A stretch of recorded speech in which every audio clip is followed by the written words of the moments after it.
The Volkswagen ID.Polo GTI electric hot hatch is coming next year. Going forward, Volkswagen will use familiar names for its new EVs. Volkswagen is updating its naming strategy for electric models by reverting to proper names, taking a page out of its old playbook. Instead of the E suffix previously used on cars like the e-Golf or China's e-Lavida, Wolfsburg will now use ID. Consequently, the 2023 ID.Polo concept will launch next year as the ID.Polo. Similarly, the ID. GTI concept will evolve into the ID.Polo GTI production model. Meanwhile, the gasoline-powered Polo will continue unchanged. The two electric concepts have matured into near-production prototypes, though VW is still keeping them under colorful camouflage. The standard car's official reveal is scheduled for May 2026. Both disguised subcompact hatchbacks will be displayed next week at the IAA Mobility Show in Munich, alongside a similarly sized electric crossover concept.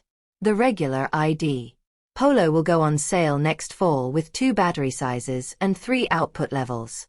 Its hotter GTI sibling will arrive before the end of next year with a higher output, 223 horsepower. It won't be the first GTI without a combustion engine, as Peugeot has already beaten VW to market with the E208 GTI, a direct rival to the flagship ID.Polo. Electric hot hatches are becoming a thing in Europe, with examples such as the Abarth 500e, Cupra-born VZ, and the lesser-known MG4 X-Power. All ID.Polo versions will be front-wheel drive, using a single motor mounted at the front. The MEB Plus platform underpinning the electric Super Mini differs from larger models, ID.3 and up, which use either rear or all-wheel drive.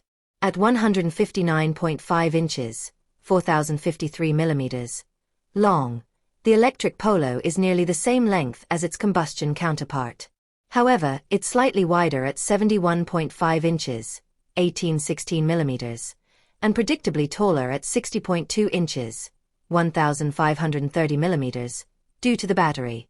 The bespoke EV architecture allowed engineers to stretch the wheelbase to 102.3 inches, 2,600 millimeters, giving the cabin space comparable to the Golf's despite the ID.Polo's smaller footprint.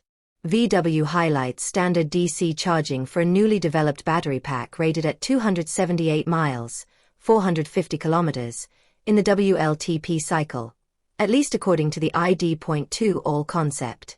In Germany, the base ID.Polo will cost under €25,000, about $29,000 at current exchange rates, with higher trims offering technology usually found in larger cars. VW promises features like automatic lane changes, traffic light recognition, a 360-degree camera, and a parking assistant with a memory function. The ID.Polo leads VW's new naming direction. The smaller ID. Every1, unveiled earlier this year as a concept, will enter production in 2027 as a €20,000, $23,000 model with a new name. It remains unclear whether VW will revive familiar nameplates, Lupo and Up, spring to mind, or introduce a fresh designation, though it certainly won't be ID.1. CEO Thomas Schaefer says, "The ID.Polo is just the beginning of moving our well-known names into the future. It now seems increasingly likely that the ID.3 will become the ID.Golf, the ID.4 the ID.Tiguan, and the ID.7 the ID.Passat. The move makes sense, as these traditional nameplates carry decades of heritage VW intends to leverage. Looking further ahead, the question is where VW will go once the combustion era ends, if it ends. Assuming gasoline models will disappear one day, we're wondering whether the ID prefix will be retired, leaving just Polo, Golf, Passat, and so on. For now, however, ID is needed to distinguish electric models from conventional ones. While the names will align, the vehicles remain mechanically different, built on separate platforms.